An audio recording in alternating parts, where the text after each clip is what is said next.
Chapter 1.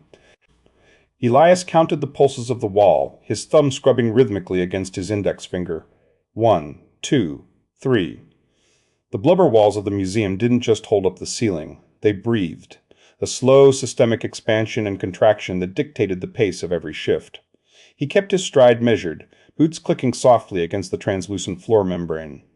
The light here was a bruised purple, leaking from the veins of the organism that housed them, casting long, wobbling shadows that seemed to lag a second behind his movements. He didn't look at the shadows. He studied the sequence of bioluminescent nodes, ensuring each one flickered in the correct order. If a node died, it meant the city was hungry in that sector, or perhaps just indifferent. He entered the hall of digested history, and the atmosphere shifted. The air grew thick, tasting of metal tang and old brine. Here, the low-frequency hum of the Leviathan didn't just reach the ears, it settled in the marrow. It was a vibration that bypassed the senses and spoke directly to the ribs, a heavy subterranean thrum that threatened to drown out the sound of his own respiration. Elias stopped. He stood perfectly still, his thumb pausing its friction, listening to the silence that wasn't actually silent. The museum was a repository of things the city had swallowed, fragments of ships, shards of forgotten architecture, the calcified remains of cultures that had tried to carve a home into the flesh of a god. To most, it was a place of mourning. To Elias, it was the only place where the world felt honest about its appetite. Then the scent hit him. It wasn't the musk of the corridors or the static crackle of the light veins. It was sharp, sudden, and violently out of place, the smell of static crackle, and the dry vanilla rot of old paper. It was a library smell, a home smell. It cut through the organic dampness like a knife through suet. Elias stepped back, his heel catching on a ridge of the floor membrane. He scanned the wall to his left. The surface was a pale, translucent pink, crisscrossed with glowing capillary networks that pulsed in time with the city's heart. But as he watched, the rhythm broke. One of the capillaries flared a brilliant, blinding white. The flesh began to ripple, not with the slow heave of the organism, but with a frantic, shivering intensity. He watched, paralyzed, as the wet bioluminescence curdled. The pink hue vanished, replaced by a metal-sharp sheen that hardened in real time. The organic curves flattened into right angles, the porous texture smoothed into a cold, reflective surface. Within seconds, a polished brass door had manifested directly out of the wall, its frame fused seamlessly into the living tissue of the museum.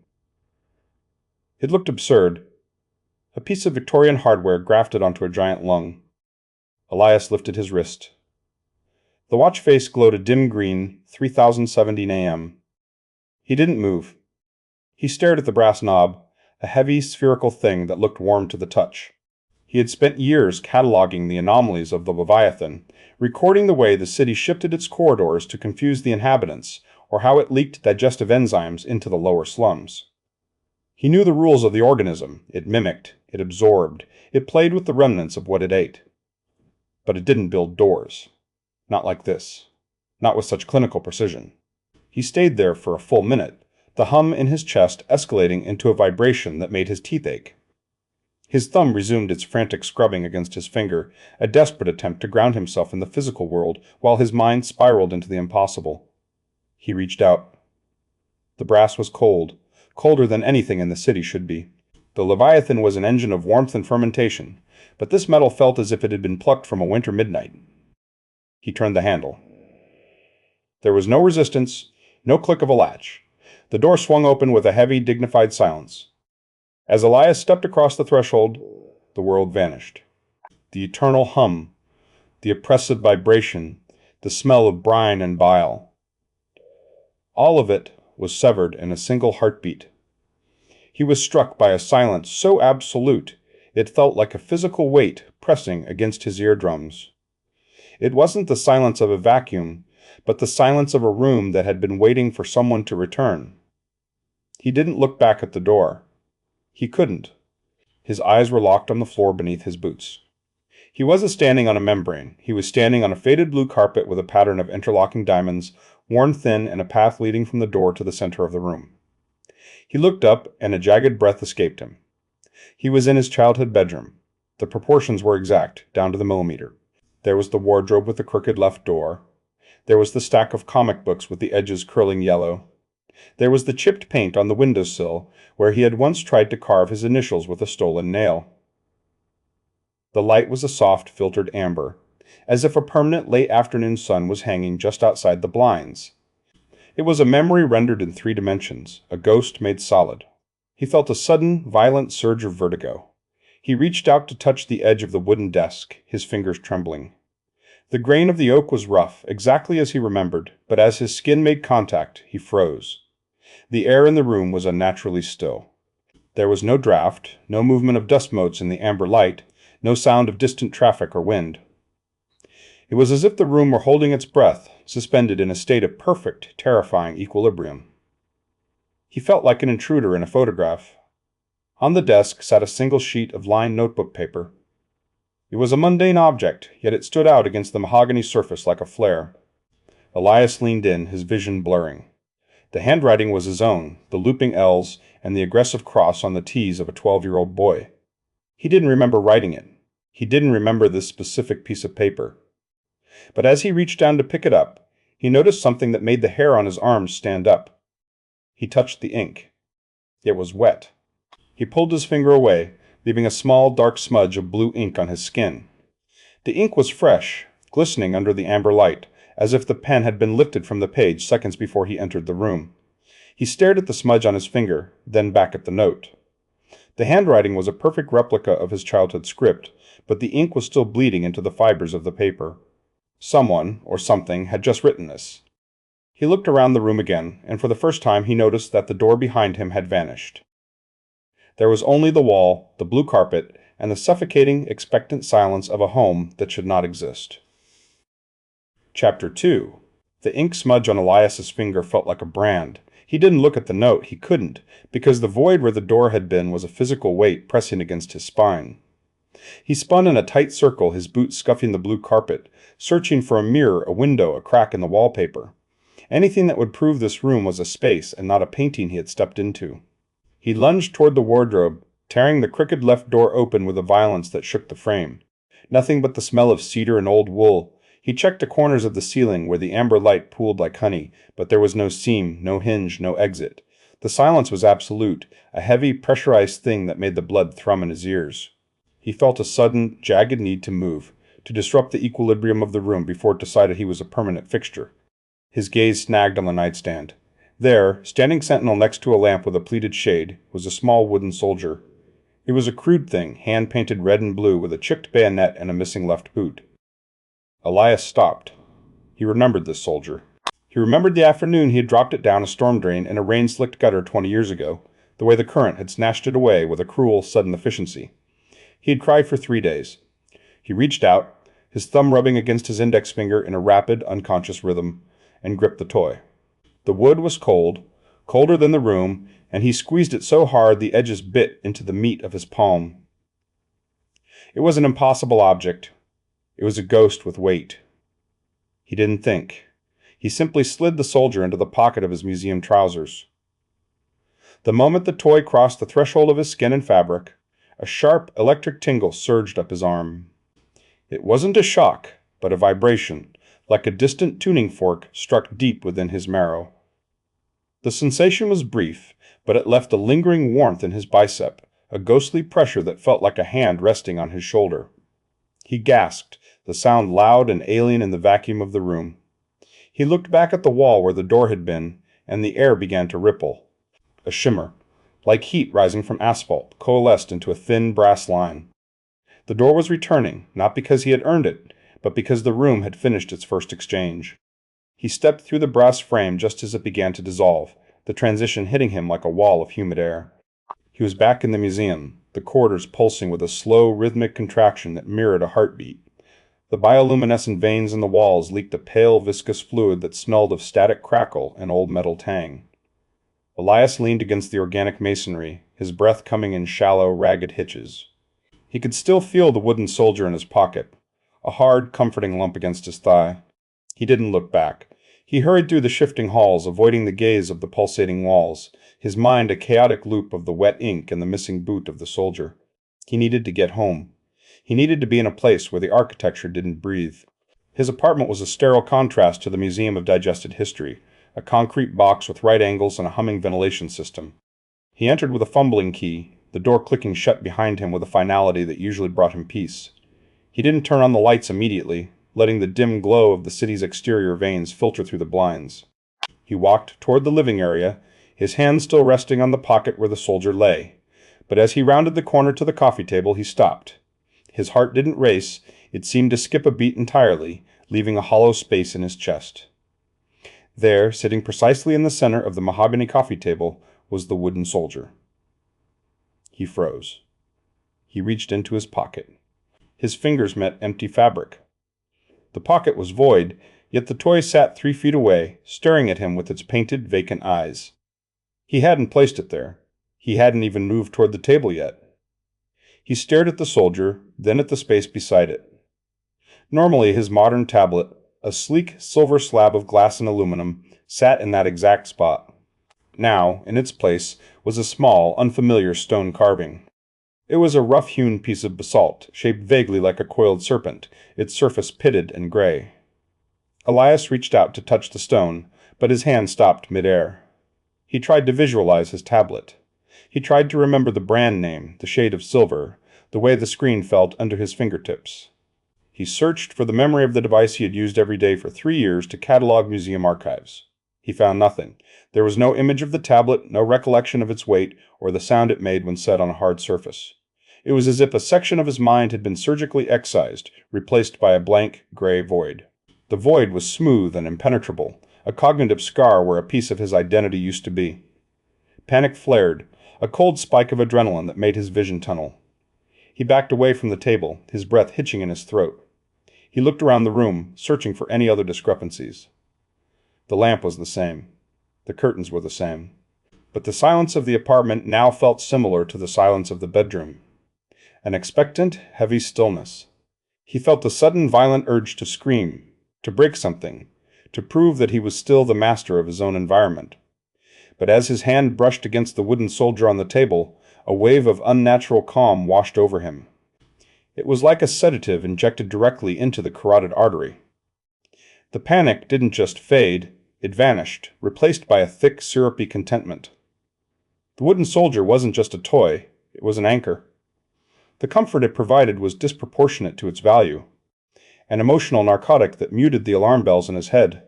He picked up the soldier, feeling the bite of the wood in his palm again, and smiled. The loss of the tablet didn't seem important anymore. Why would he need a piece of glass when he had this? The logic was flawed, jagged, but it felt correct, as if his brain had been rewired to accept the trade. He wandered into the bathroom, the fluorescent light flickering with a rhythmic hum. He leaned over the sink, splashing cold water on his face to clear the lingering fog of the sedative. He kept his eyes closed for a long moment, listening to the drip of the faucet. When he finally looked up into the mirror, he didn't see the tired, hollow-eyed man who had left for work 12 hours ago. He leaned in closer, his nose nearly touching the glass. The reflection was him. The same receding hairline, the same slight crook in the nose, but the eyes were different. His irises, usually a muted dusty brown, were now a fraction more vibrant, a deep, shimmering amber that caught the fluorescent light in a way that felt predatory. They didn't look like human eyes. They looked like the light in the bedroom. They looked like the city. He blinked, and for a split second he thought he saw the reflection smile a moment after he did. A tiny, asynchronous lag in the mirror's response that suggested the man in the glass was no longer just a reflection, but an observer. Chapter 3. The corridor smelled of static crackle and wet metal tang, a sharp contrast to the heavy floral musk that usually clung to the Museum of Digested History. Elias walked the perimeter, his boots clicking against the translucent floor plates. He felt a strange lightness in his step, a lingering residue of the contentment he'd found in his apartment. The wooden soldier was tucked securely in his pocket, the grain of the cedar pressing against his thigh like a secret. He found himself staring at the bioluminescent veins in the walls, thick, pulsing conduits of amber light that looked less like electricity and more like arteries.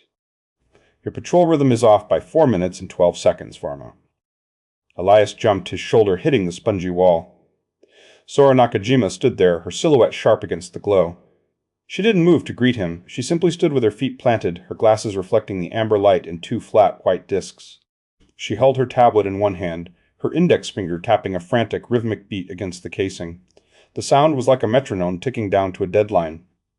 I thought I saw something in the West Wing," Elias said, his voice trailing off. He rubbed his thumb against his index finger, the skin feeling oddly tight. A flicker. "I wanted to check the seals." Sora stepped into his personal space, forcing him to lean back against the wall. She didn't blink. Her presence was clinical, a cold wind in a warm room. "Lying is a waste of metabolic energy. You didn't check the seals. You've been drifting. Your gait is slower, your respiratory rate has dropped, and you're exhibiting signs of acute dissociative contentment. It's a classic symptom of neurological hijacking." Elias tried to laugh, but it came out as a dry wheeze. "Hijacking?" "Sora, I'm just tired. The night shift is—" "Don't be tedious," she interrupted, her consonants clipping the air. She pivoted the tablet toward him. The screen displayed a thermal heat map of the corridor, but it wasn't measuring temperature. It was measuring resonance. The walls of the museum were glowing in a deep, angry violet, and as Elias breathed, the walls pulsed in perfect synchronization with his lungs. It was a mirror image, a biological echo. The building wasn't just housing him, it was breathing with him. "Look at the synchronization," Sora said, her voice devoid of any sentimental inflection. "The sector isn't reacting to a guard, it's reacting to a nutrient source. The architecture is shifting its density to accommodate your presence. It's not a coincidence, Elias. It's an appetite." Elias felt a sudden, sharp spike of vertigo. He tried to pull his arm away, to step out of the violet glow on the screen, but his hand began to shake. He shoved his arm behind his back, but Sora was faster. She reached out and gripped his wrist. Her fingers were ice cold, the pressure precise and surgical. She didn't hold him like a friend, she held him like a specimen. "Show me your forearm," she commanded. "Sora, let go," Elias whispered, but he didn't pull away. He couldn't. The syrupy calm from the previous night felt like it was being stripped away, leaving raw nerves exposed to the air. She yanked his sleeve up. Under the pale skin of his inner wrist, a faint bioluminescent vein had begun to manifest. It wasn't a bruise or a rash. It was a thin, shimmering thread of amber light tracing a path from his pulse point toward his elbow. It pulsed with the same rhythmic cadence as the walls of the museum. It was a perfect miniature replica of the city's light veins, etched into his own anatomy. Sora let go of his wrist as if she had touched something contaminated. She stepped back, her expression one of professional curiosity rather than pity. "The city doesn't give gifts, Varma. It doesn't offer nostalgia or lost treasures because it misses them. It creates lures. It finds the emotional void in a subject, the grief, the longing, the holes in the heart, and it fills those voids with a mimicry of what was lost. Once the subject accepts the lure, the assimilation begins. You aren't reclaiming your past, you are being digested by it." Elias stared at the amber line in his skin. He felt a surge of defiance, a desperate need to protect the wooden soldier in his pocket. "You don't know what you're talking about. It's just a toy. It's just a memory." "It's a hook," Sora replied, already turning away to resume her walk. "And you've already swallowed it. I suggest you start documenting the discrepancies in your memory before the void becomes too large to map. Though, based on the resonance, I suspect you're already past the point of objective recovery." He watched her disappear around the bend of the organic corridor, her rhythmic tapping fading into the distance. He stood alone in the silence, the amber vein in his arm glowing slightly brighter. He wanted to believe she was wrong, that the city was simply a place, a biological fluke that happened to live inside. But as he studied the wall, he noticed a small, translucent pore in the flesh of the corridor. It was leaking a thick, clear fluid that smelled faintly of the library old paper and dust. By the time Elias reached his apartment, the suns had set, leaving the city in its natural, shimmering twilight. He fumbled with his keys, his movements sluggish. He needed to get away from the museum, away from Sora's clinical gaze. He needed the safety of his own space. He stepped inside and flicked the switch for the living room lamp. The light didn't come. He frowned, leaning over the small side table where his favorite lamp usually sat. A heavy brass piece with a green glass shade he'd owned for years. In its place sat a stone carving. It was a gray, coiled serpent, its scales rendered in meticulous, jagged detail. The stone was cold, absorbing the dim light of the room. Elias stared at it, his brow furrowed. He reached out to touch the cold stone, and as he did, a sudden, violent blankness hit him. He tried to remember the lamp. He tried to visualize the green glass, the way the brass felt under his fingers, the store where he had bought it, or the person who had given it to him. Nothing. There was only a smooth, gray void in his mind. The memory of the lamp hadn't been forgotten. It had been erased, surgically removed to make room for the serpent. The space where the object had existed in his life was now occupied by this cold, stone thing, and his brain accepted it as if it had always been there. He backed away from the table, his breath hitching. He looked around the room, searching for anything else that felt wrong. The curtains were still there. The chair was still there, but the silence of the apartment had changed. It was no longer a peaceful silence. It was an expectant one, as if the room were holding its breath. Elias sank to the floor, his back against the wall. He closed his eyes, trying to steady his breathing. Then he heard it. It was faint, a vibration more than a sound, coming from deep within the organic walls of the apartment. It was a voice. It was his own voice, but distorted, as if played through a broken speaker or echoed through a long, wet tunnel. It wasn't speaking words he could understand, but it was whispering. It sounded like a secret being told to someone who was already dead. He pressed his ear against the wall, and the whispering grew louder, a rhythmic, wet sound that mirrored the pulsing of the amber vein in his arm. The voice didn't sound like it was coming from outside the wall. It sounded like it was coming from inside his own head. Chapter 4. The mahogany wardrobe didn't want to move. It sat heavy and stubborn against the brass door of the childhood room, its weight and anchor dragging Elias back into a past that felt more solid than the floor beneath his boots. He braced his shoulder against the dark wood, his boots slipping on the iridescent film of the museum floor. His breath came in ragged, wet gasps that echoed too loudly in the vaulted silence of the hallway. Every inch gained felt like a victory won through sheer attrition, the wood groaning under the strain, the scent of old cedar and stale mothballs filling his lungs until he felt he was inhaling the dust of a dead century. He paused, leaning his forehead against the cool mahogany, his skin slick with a cold sweat. The wardrobe was an impossible object, a monolith of memory that shouldn't exist in a city made of pulsing veins and bioluminescent slime. He pushed again, a guttural sound escaping his throat, but the wardrobe shifted only a fraction of an inch, as if the Leviathan itself were gripping the furniture, refusing to let its lure be moved from the trap. "You're fighting the friction, Elias. You have to stop treating the world like a static thing." Elias jolted, his shoulder sliding off the wood. Kalo Mbeki stood a few paces away, his presence filling the corridor. He was draped in a linen coat the color of dried bone, his arms spread wide in a gesture of expansive welcome. His voice was a warm, resonant low register, the kind of sound that felt like a heavy blanket being draped over shivering shoulders. He didn't look at Elias with judgment, but with a sort of paternal pity that made Elias feel small and frantic. I need it," Elias whispered, his voice trailing off as he stared at the wardrobe. "It belongs in my room. It belongs with me." Kalo stepped closer, leaning in until Elias could smell the faint medicinal scent of eucalyptus and something like static crackle. "Preservation isn't just about cataloging, my friend. It's about immersion. The city is a tide. It erases everything that doesn't have a root. If you surround yourself with the things that define you, you create an anchor. You become unmovable. That is the only way to survive the Leviathan, by becoming a museum of one." Kalo reached into the fold of his coat and produced a set of industrial organic levitation sleds. They were translucent, pulsing discs that looked like oversized jellyfish, humming with a low-frequency vibration that resonated in Elias's teeth. Kalo knelt, sliding the discs beneath the mahogany base with a surgical precision. As the sleds activated, the wardrobe shuddered and rose an inch off the floor, suspended on a cushion of shimmering air. "There," Kalo said, his smile wide and comforting. "Now, take your history home. Don't let the present dilute you."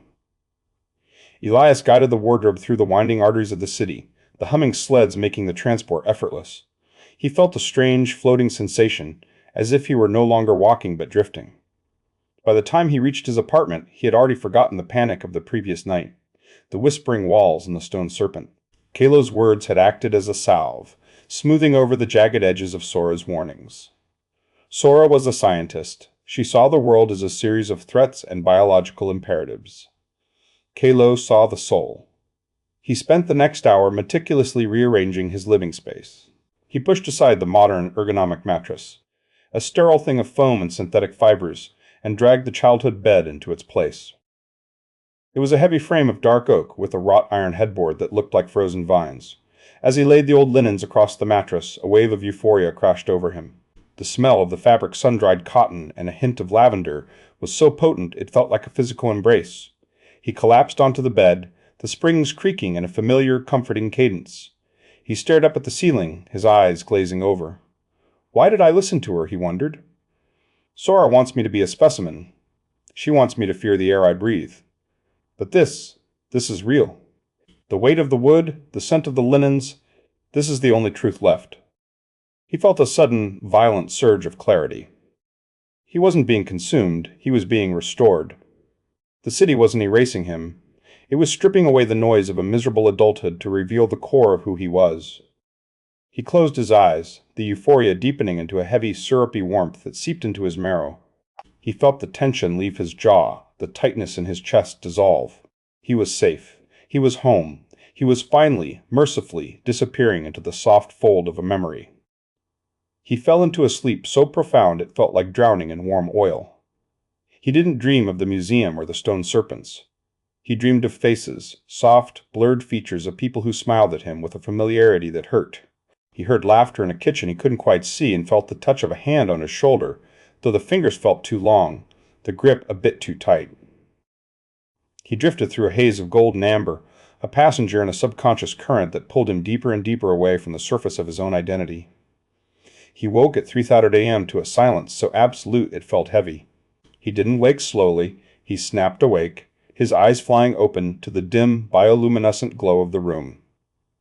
He tried to move, but a violent shiver racked his frame, a tremor so intense it made his teeth chatter. He gasped, and the air felt like ice in his lungs. He reached out to touch the bedside table, but his fingers felt numb, lacking the tactile precision he had always relied on. He sat up and pressed his palms to his skin. He was freezing, his flesh like marble despite the humid, oppressive heat of the city's interior. He stumbled toward the bathroom, his movements stiff and mechanical. He leaned over the porcelain sink, his reflection in the mirror distorted by a strange, undulating ripple in the glass. He felt a thickness in his throat, a metal-sharp congestion that made it hard to swallow. He leaned forward and spat into the basin. He stared at the phlegm. It wasn't clear or white. It was a viscous, iridescent gray, shot through with shimmering, metal-sharp threads. He touched a finger to the liquid and brought it to his tongue.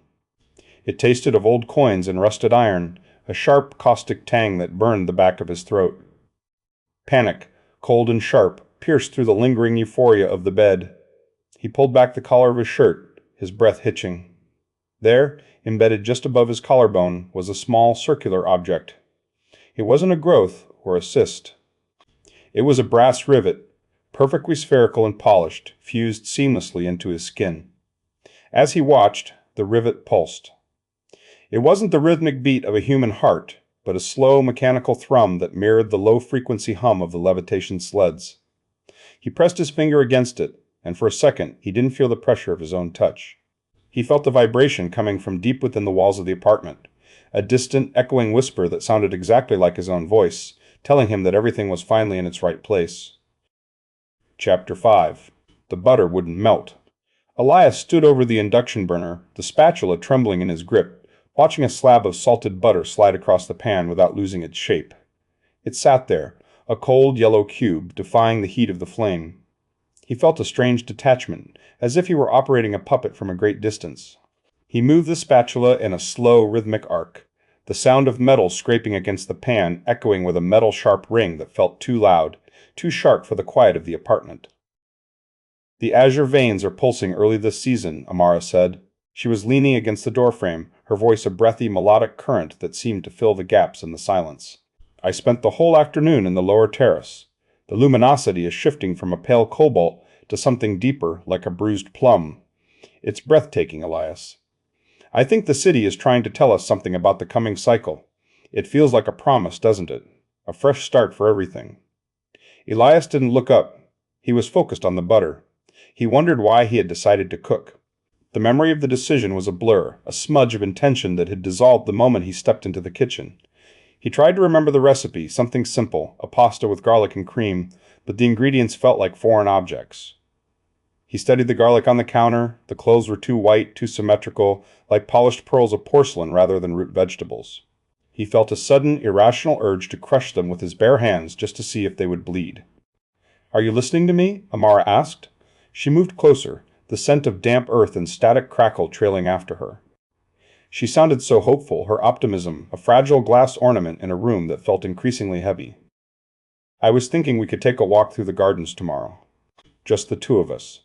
No museum schedules, no archives. Just the light and the air." Elias turned toward her, his movements stiff like a jointed doll. He tried to smile, but the muscles in his cheeks felt sluggish, resisting the command. "The gardens," he repeated. His voice sounded distant, as if he were speaking through a long, narrow tube. "Yes. That sounds right." Amara stepped into his space, her expression radiating a soft, uncomplicated warmth. She reached up, her fingers grazing the line of his jaw, intending to pull him into a kiss. But as her hands settled against his skin, she froze. Her fingers didn't slide, they snagged. She recoiled abruptly, her hand snapping back as if she had touched a hot stove. Her brow furrowed, and the smile vanished, replaced by a look of profound confusion. "Elias," she whispered, her voice trembling. "What is that smell?" He blinked, his thumb rubbing against his index finger in a frantic, unconscious rhythm. "I don't smell anything, just the butter." "No," Amara said, stepping back, her nostrils flaring. "It's not the food. It's you. You smell like a butcher's shop in the height of summer, rotting meat. And something else, something sharp, like static crackle from a broken radio." She covered her nose with her hand, her eyes searching his face for an explanation. "It's filling the whole room. How can you not smell it?" Elias felt a surge of irritation, a jagged spike of heat in his chest. "You're imagining it, Amara." "I'm fine. The room is fine." He turned back to the stove, but as he did, his gaze caught the polished surface of the stainless steel kettle resting on the counter. He stopped. In the curved reflection, his face was a smear of distorted geometry. His nose seemed to shift a fraction of an inch to the left. His jawline appeared to ripple, undulating like a reflection in a disturbed pond. He leaned in closer, his breath fogging the metal. For a heartbeat, the reflection didn't mimic him, it lagged. He blinked, and the reflection blinked a millisecond later. He stepped away from the kettle, the smell of decay suddenly hitting him, not as a scent, but as a taste. A metal tang bitter film coating the back of his tongue. He felt a claustrophobic pressure building in the walls, the bioluminescent glow of the apartment pulsing in time with the brass rivet embedded in his collarbone. He needed to be away from her, away from the scrutiny of her hopeful eyes. He retreated toward the bedroom, his footsteps sounding heavy and dull, as if he were walking through shallow water. He pushed open the brass door and stopped dead. There, hanging on the pale wall where there had been nothing but a blank space for 3 years, was a framed photograph. It was a heavy, ornate frame of dark wood, the kind of thing one would find in the Museum of Dead Eras. Elias approached it slowly, his heart skipping beats. The photo was a portrait of him as a child, perhaps 7 years old, standing in a garden that looked vaguely like the ones Amara described, though the colors were muted, drained of vibrancy. But as he stared, a cold realization settled in his gut. The boy in the photo had his hair, his posture, and his clothes, but the eyes were a piercing, unnatural violet, a color Elias had never possessed. The jawline was too sharp, the chin too pointed, as if the artist had followed a blueprint of a human face but had miscalculated the proportions. It wasn't a memory. It was a design. The city wasn't just reclaiming his past, it was editing it, crafting a version of him that fit its own internal logic. He felt a wave of vertigo, the room tilting on its axis. He reached out to touch the glass, and as he did, he noticed the way his hand looked in the dim light. "Elias, why did you come in here?" Amara was standing in the doorway. She had followed him, her face still etched with worry. Her gaze shifted from his face to the photograph on the wall, and then back to him. She saw the photo, the violet-eyed child, and a sharp, guttural scream escaped her throat. It was a sound of pure, instinctive terror. "What is that?" she shrieked, pointing at the frame. "Elias, who is that? Why is that in your room?" He tried to speak, to tell her he didn't know, but he was paralyzed by the sight of her expression. She wasn't looking at the photo anymore. Her eyes had dropped to his hand, the one still resting on the frame. "Your hand," she gasped, her voice cracking. "Elias, look at your hand." He lifted his fingers to his line of sight. He didn't feel any pain, only a strange, humming numbness. His fingernails were no longer keratin and flesh. They had transitioned into a translucent brass-colored material, shimmering with a metal-sharp luster. They weren't just colored like brass. They were brass. As he flexed his fingers, he heard a faint mechanical click, a sound like a clockwork gear shifting into place. He looked back at the photo, then at his metal-sharp nails, and realized the rivet in his neck wasn't an infection. It was a cornerstone. Chapter 6. The lower archives didn't smell of paper or old ink. They smelled of a wet basement and something metal-sharp, like a handful of metal tang pennies dissolved in vinegar. Elias moved through the dim violet glow of the corridor, his footsteps sounding heavy and wrong, as if the floor were slightly softer than it should be. He kept his left hand clenched in a fist, the brass nails digging into his palm, a sharp reminder of the horror Amara had seen. He couldn't go back to her, not yet. He couldn't look at her with these hands, these clockwork fingertips that clicked whenever he trembled. He needed to find Zoya. He needed a translation for the language his own body had started speaking. "You're walking like a man who's already been measured for a coffin," a voice rasped. It was a sound like dry leaves being crushed under a boot, wheezing and thin. Elias stopped. He looked up. Zoya Petrova was perched 10 feet above him on a rusted mechanical hoist, her frame silhouetted against a cluster of pulsating bioluminescent veins that ran across the ceiling like frozen lightning. She was draped in a heavy, oil-stained canvas coat that seemed to swallow her small frame. She didn't look down at him so much as she looked through him, her head tilted at an unnatural angle, listening to something in the walls that Elias couldn't hear. "Zoya," Elias said, his voice sounding fragile in the vast echoing space. "I found something. A room. My room. But there are things, changes. My hands." The photo. Zoya didn't move for a long moment. Then she let out a short, hacking sound that might have been a laugh if it hadn't ended in a wet cough. She maneuvered the hoist with a slow, grinding screech of metal on metal, descending until she was eye-level with him. Her eyes were clouded, the pupils slightly irregular, and her hands had a constant, fine tremor that she tried to mask by gripping the railing of the hoist. "A room," she repeated, the words punchy and devoid of sympathy. "You didn't find a room, Varma. You found a stomach. You're not visiting your childhood, you're standing in a digestive organ. The city doesn't invite you in for a stroll. It invites you in for a meal." Elias recoiled, the words hitting him with a physical force. "That's impossible. It's my bedroom. I can see the wallpaper, the smell of the old cedar chest. It's exactly as I remember it." "Memory is the seasoning," Zoya snapped. She reached down and gripped the hem of her heavy skirt, pulling it back with a sudden, violent motion. Elias gasped. From the waist down, Zoya Petrova ceased to be human. Where her legs should have been, there was a grotesque fusion of biological horror and clockwork precision. Thick, translucent blubber tissue, pulsing with a sickly amber light, was interwoven with heavy brass gears and pistons. The machinery didn't just replace her limbs, it was rooted. Thick, metal-sharp tendrils sprouted from the brass assembly, drilling deep into the organic floor of the archives, anchoring her to the city like a parasite. She wasn't standing on the floor, she was part of the architecture. "The trade," Zoya said, her voice dropping to a low, wheezing rattle. "That's what the Leviathan calls it.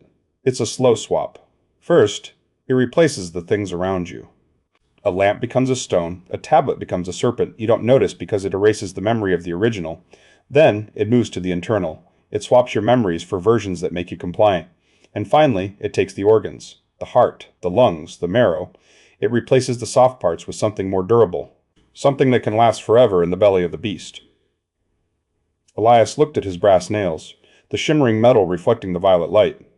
A wave of vertigo washed over him, but as it receded, it was replaced by a strange, humming warmth. He felt an unexpected surge of confidence, a sense of clarity he hadn't felt in years. He stood taller, his chest expanding. "I don't feel like I'm being eaten," Elias said.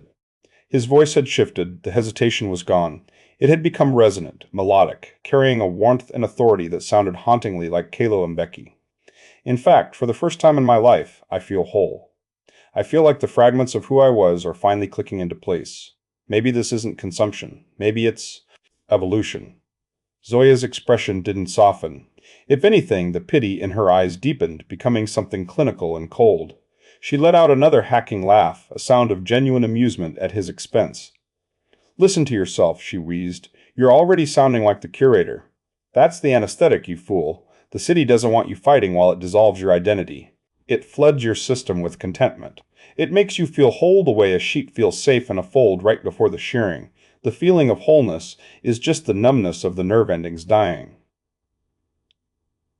Elias wanted to argue, to tell her that she was just a broken remnant of a failed struggle, but the words died in his throat.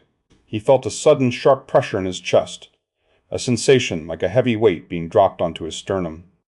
He gasped, clutching at his ribs, and as he did, he heard it. A distinct, mechanical click. It was the same sound his fingernails had made, but it had come from inside his ribcage, a gear shifting into place beneath his skin. He froze, his breath hitching. The sound had been internal, a precise, metal-sharp alignment that felt fundamentally wrong, yet strangely satisfying. He looked down at his chest, but there was no outward sign of the shift. Only the humming warmth remained, pulsing in time with the bioluminescent veins in the ceiling. "Once the internal organs shift, there is no turning back," Zoya whispered, her voice now barely audible over the low hum of the city. "You can't unring a bell, and you can't unbecome a part of the Leviathan. You're just a ghost inhabiting a machine that thinks it's a man."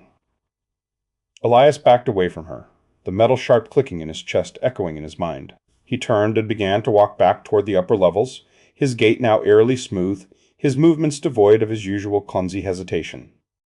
He felt an overwhelming urge to return to the room, to see what other pieces of himself were waiting to be reclaimed. As he reached the end of the corridor, he paused and looked back over his shoulder. Zoya was still perched on her hoist, her brass and flesh legs fused to the floor, staring at him with a look of profound, silent pity. She didn't wave or call out. She simply watched him go, her eyes wide and hollow, as if she weren't looking at a living man, but at a corpse that had forgotten to stop walking. Elias turned away, but as he stepped into the light of the main lift, he noticed something on the mirrored surface of the elevator door. He leaned in close. In the reflection, his eyes were no longer brown. They were a shimmering, translucent amber, and for a split second, his reflection didn't move when he did. The image in the glass lingered for a heartbeat longer, smiling a slow, wide smile that Elias hadn't felt on his own face. Chapter 7. The watch face was a smudge of cracked glass and tarnished silver, the second hand stuttering in an anxious twitch. Elias leaned against the pulsating wall of the corridor. The surface felt less like plaster and more like a warm, damp cheek. He ignored the bioluminescent veins overhead, focusing only on the time, 2140 a.m.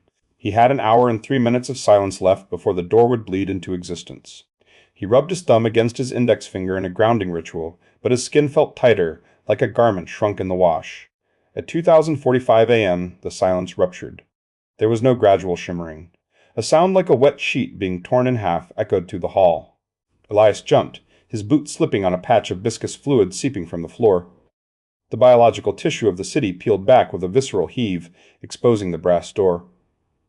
It didn't slide into place. It burst through the membrane, spraying a mist of translucent amber fluid across Elias's face. The door stood shivering, humming with an impatient energy. The Leviathan wasn't waiting for the schedule anymore. It was hungry. Elias lunged forward, crossing the threshold into the childhood bedroom. The air smelled of old pencil shavings and dried lavender, a scent so specific it felt like a physical blow.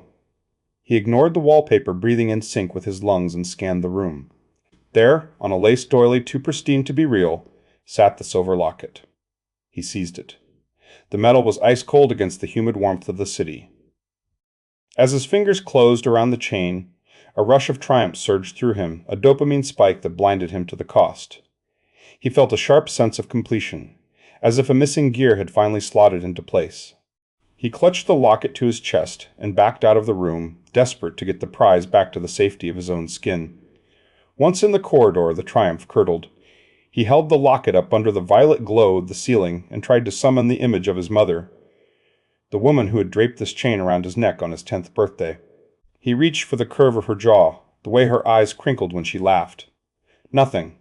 Where her face should have been, there was only a smeared blur of gray, like a charcoal drawing left in the rain. He could remember this fact, that she had given it to him, but the essence of her, the visual truth of her existence, had been erased. The locket was in his hand, but the ghost of the giver had been harvested to pay for it. The city was stripping the blueprints of his soul to build a more perfect replica of the room. "You're late," a voice said. Elias spun around. Amara stood at the end of the hall, her silhouette framed by the pulsing light of the gardening sector. She looked radiant, her skin glowing with a faint bioluminescent shimmer. She stepped toward him, the scent of night-blooming nightbloom scent clinging to her clothes. "I was worried," she said, her voice a breathy, optimistic melody. "You've been spending so much time in the archives. I thought maybe you'd finally decided to take that walk through the upper gardens with me." Elias looked at her, and a hollow void opened in his chest. He knew who she was, Amara, the gardener, the woman who spoke of the future as a promise. But as he stared into her eyes, he realized he couldn't remember how they had met. He searched for the first conversation, the first spark, the reason why she usually calmed the static in his brain. The memories were gone, replaced by sterile factual knowledge. He knew he loved her, but he no longer remembered why. The emotion was a phantom limb that still itched but no longer felt.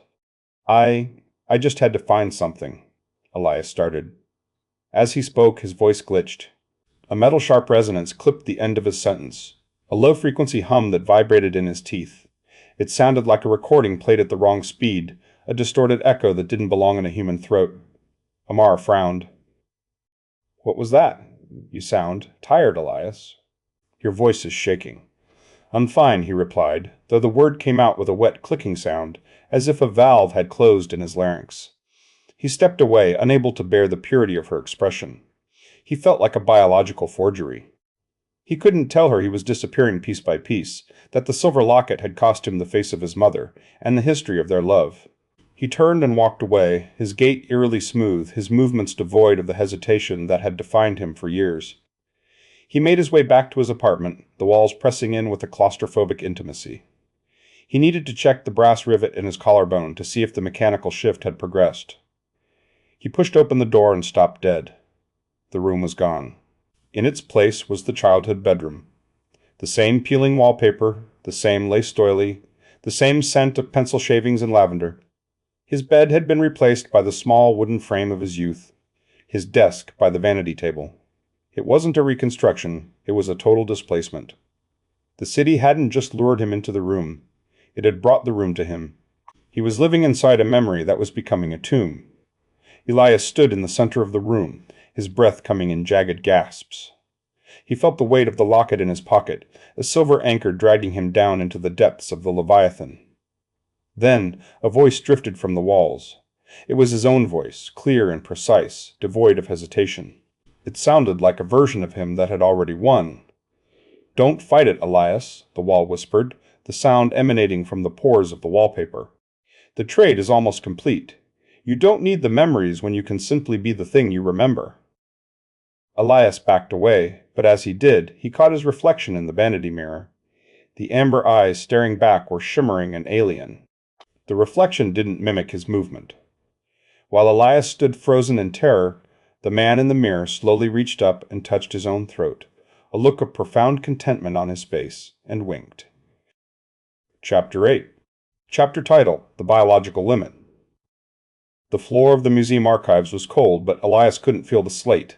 He lay sprawled between rows of towering obsidian shelves, his cheek pressed against ancient dust. He tried to push himself up, but his arms felt heavy with a strange, dense solidity. As he shifted, a rhythmic pulse of light flickered across the stone. He lifted his hand.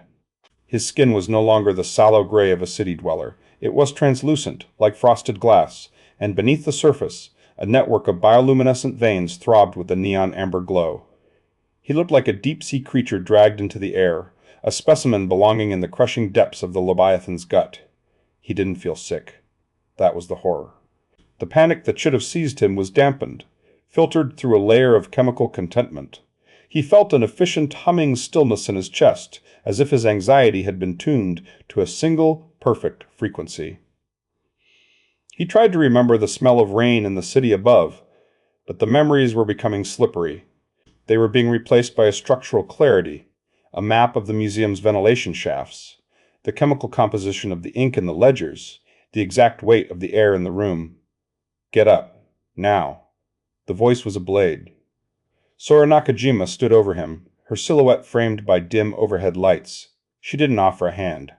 Instead, she snapped open a surgical kit, the metal clatter ringing with clinical aggression. Her glasses reflected the amber glow of his skin, making her eyes look like silver coins. She knelt beside him, her movements rapid, her breath coming in short, sharp bursts. "Don't move, Elias. If you shift, you might rupture the membrane," Sora said. Her voice was clipped, though her fingers trembled as she reached for a local anesthetic. She watched his shoulder where a small, pulsating node of iridescent tissue protruded from the skin. It moved with a sickening, rhythmic contraction, a biological clock ticking toward an unknown zero. Elias watched her with a strange detachment. "It doesn't hurt," he whispered. His voice sounded different, too clear, too resonant, devoid of the hesitant trail-offs that had defined him for years. "Of course it doesn't. The city is flooding your system with endomorphins to keep you compliant while it rewires you," Sora snapped. She prepped the area with an antiseptic wipe, the sharp scent of alcohol clashing with the cloying smell of lavender and old paper that followed Elias everywhere. She gripped the scalpel, the blade gleaming. "I'm going to excise the node. Once it's out, we can see if we can reverse the integration. Stay still." Sora leaned in, the tip of the scalpel touching the iridescent knot. She applied firm pressure to slice through the tissue, but there was no give. Instead of the resistance of flesh, there was a sharp clink. The scalpel bounced off the surface of the node with a ringing sound, as if she had tried to carve into polished brass. Sora froze. She tried again, pressing harder.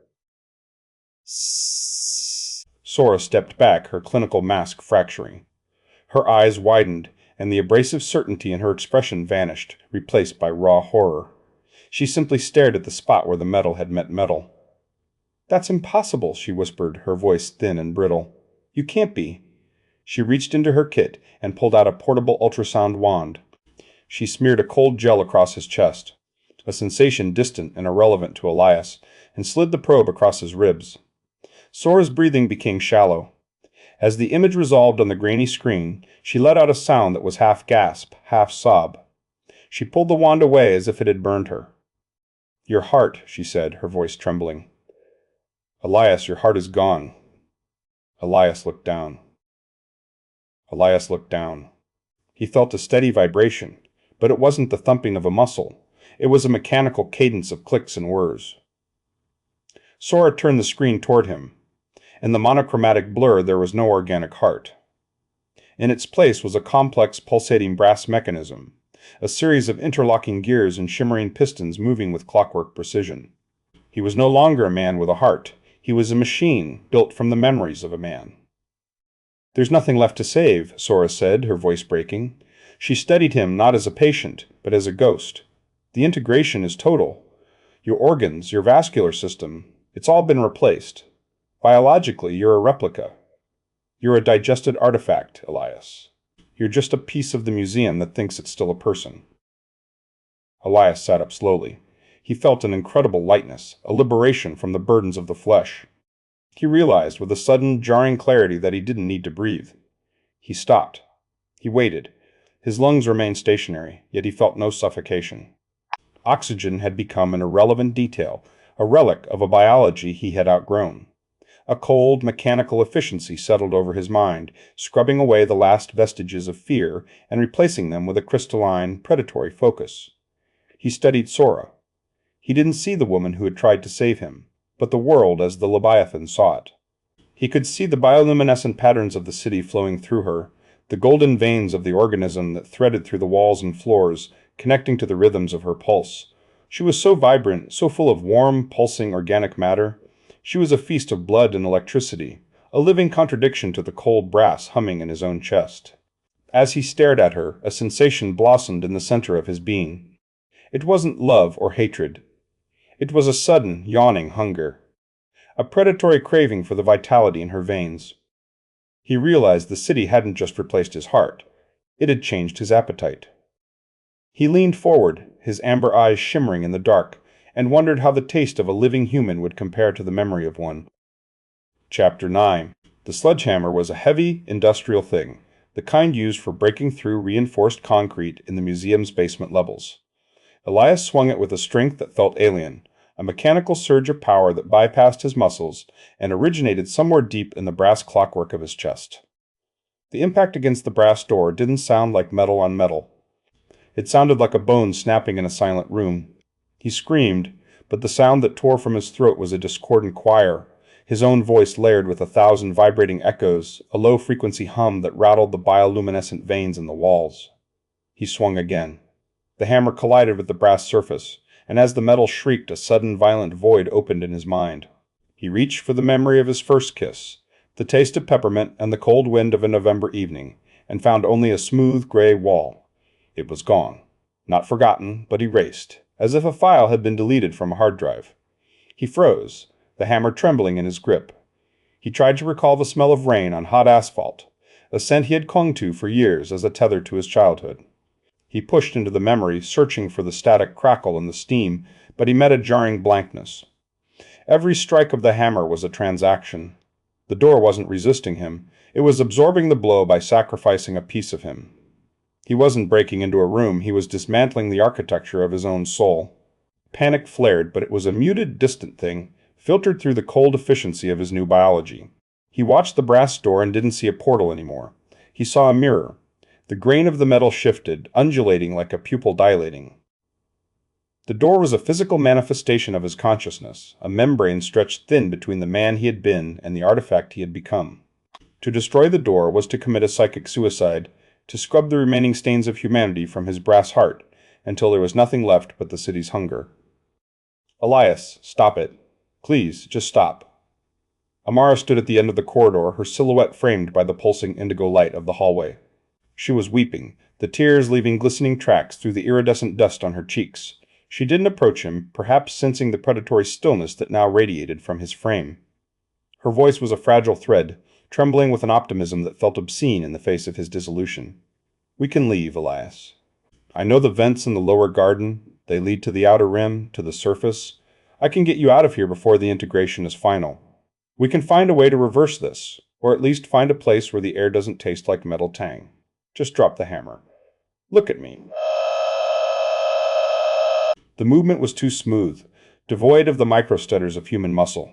He steadied Amara, but the woman who had tended the light veins and spoken of a future together had vanished. In her place was a map of biological data. He could see the rhythmic thrum of her carotid artery, the warmth of her blood circulating in a closed loop of exquisite organic efficiency. She looked like a feast. She looked like a battery of vitality that could fill the yawning cold void in his chest. He didn't feel love, or even the ghost of it. He felt a clinical, ravenous curiosity. He wondered if her blood would taste like the night bloom scent she grew in the gardens, or if it would be metal sharp and sharp. Am I still in here? The thought spiked through his mind, a jagged shard of glass cutting through the mechanical fog. Where is the part of me that loved the way she tilted her head? Where is the man who feared the dark? I am a series of gears and echoes, a hollowed-out shell playing a recording of a life. If I kill the door, I kill the ghost. If I stay, I am a puppet. There is no middle ground. There is only the hunger and the silence. I am becoming the museum. I am becoming the exhibit.de. He looked back at the brass door, then at Amara. He realized that the door was the only thing left that held the blueprint of Elias Varma. The memories he had just deleted, the peppermint, the rain, were the last anchors. If he continued the assault, he would be a perfect replica, a creature of brass and bioluminescence with no memory of why it ever wanted to be human. He would be the Leviathan's perfect soldier, a mirror reflecting nothing. With a slow, deliberate motion, he let the sledgehammer slip from his fingers. It hit the floor with a deafening clang that echoed down the corridor, a final, metal-sharp punctuation mark. The sound seemed to trigger something in the walls. The pulsing indigo light shifted to a deep, suffocating violet. Amara took a step forward, her hand outstretched, a sob catching in her throat. Elias? Oh, thank God. Come away from here. Please, just come with me. But Elias didn't move toward her. He didn't even look at her. The pull of the lure had become an irresistible gravity, a psychic vacuum that drowned out the sound of her voice. The brass door, damaged and dented from his strikes, began to soften. The metal turned translucent, then liquid, flowing inward like a receding tide. He stepped across the threshold. The atmosphere inside the room was no longer the stale air of a forgotten childhood. It was thick, cloying, and suffocatingly sweet, smelling of overripe lilies and old parchment. The air felt like a warm liquid in his lungs, lungs that he no longer needed, yet which still reacted to the scent with a phantom ache. The room was a perfect recreation of his bedroom, but the colors were too saturated. the edges too sharp, as if the city had tried to paint a memory from a description it didn't fully understand. Standing in the center of the room, bathed in a shaft of golden light that had no discernible source, was a man. He was wearing a simple linen shirt and trousers, his posture relaxed and effortless. He looked healthy, vibrant in a way that Elias had forgotten was possible. His skin had a natural glow, his eyes were a deep human brown, and he was smiling with a genuine warmth that radiated through the room. It was Elias. Not the brass-hearted replica, not the grieving guard, but the version of himself he had spent years mourning. "You took your time," the other Elias said. His voice was perfectly clear, devoid of the distorted echoes and the mechanical hum.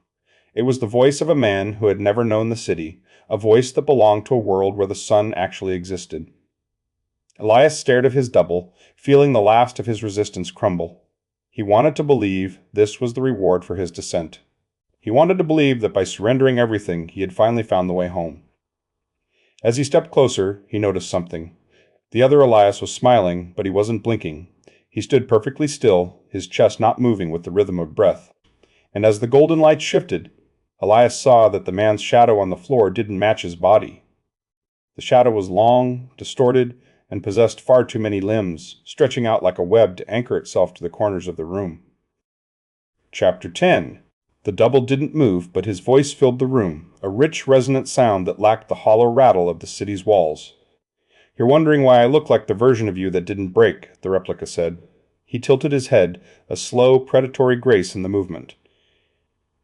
"It's simple, Elias. I am the sum of everything you threw away. I am the grief you buried under museum catalogs.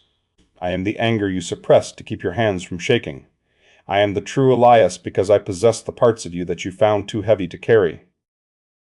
Elias tried to speak, but his throat felt thick, as if he had swallowed a handful of wet wool. He looked down at his own hands. The skin was sallow, the fingers trembling. Beside him, the replica was a masterpiece of vitality. The man stood in the golden light, the fabric of his linen shirt crisp and clean, smelling of static crackle and sun-baked earth, scents that shouldn't exist in a city made of meat and bioluminescence. The contrast was a physical blow. Elias felt small, a blurred photocopy of a man standing before the original print. "You wanted to come home," the replica continued, stepping forward. The shadow with too many limbs slid across the floor, the dark appendages curling around the legs of the childhood bed and the edges of the toy chest. "But home isn't a place you return to. It's a state of being. You spent years pretending the past was a sanctuary, but you only used it as a shroud. He didn't want your childhood back, he wanted to disappear into it." Elias recoiled, his back hitting the translucent wall of the room. The surface felt tacky like drying glue.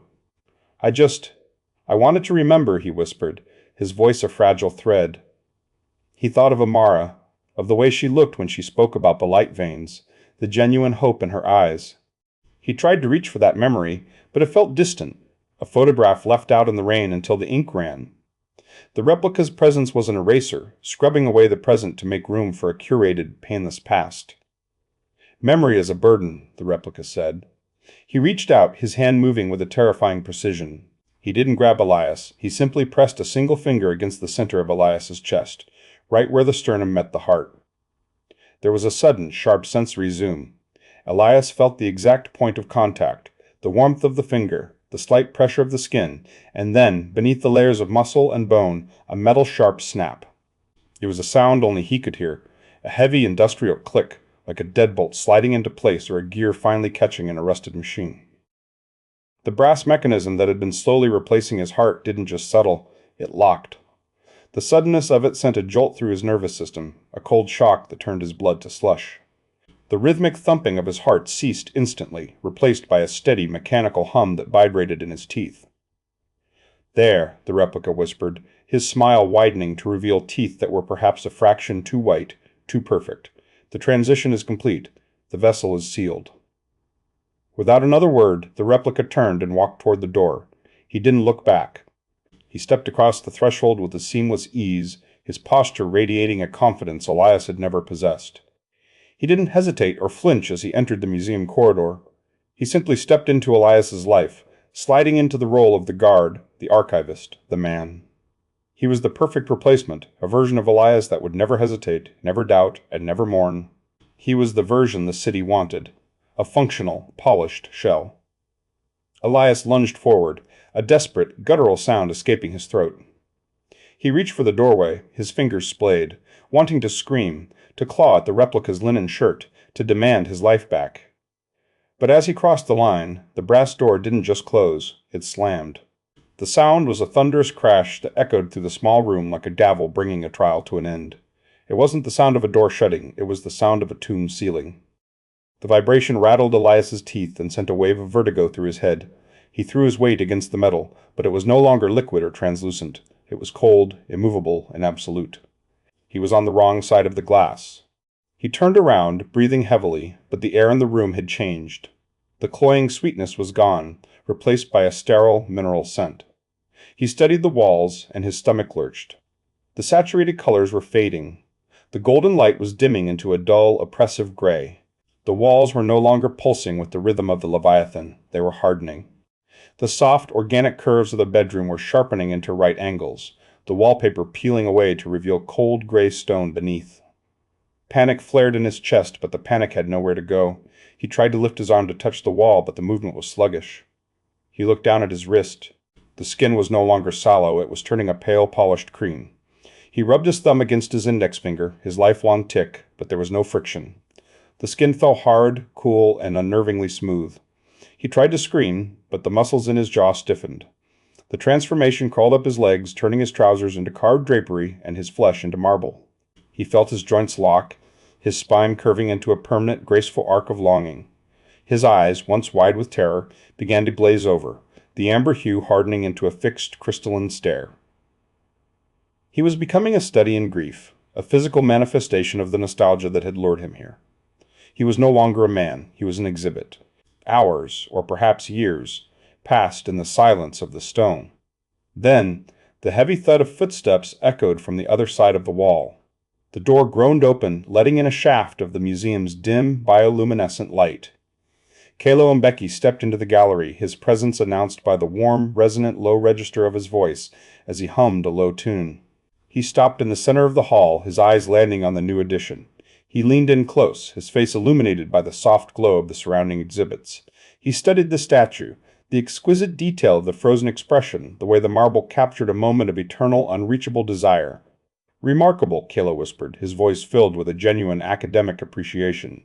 "The city has outdone itself this time, such raw emotion captured in stone."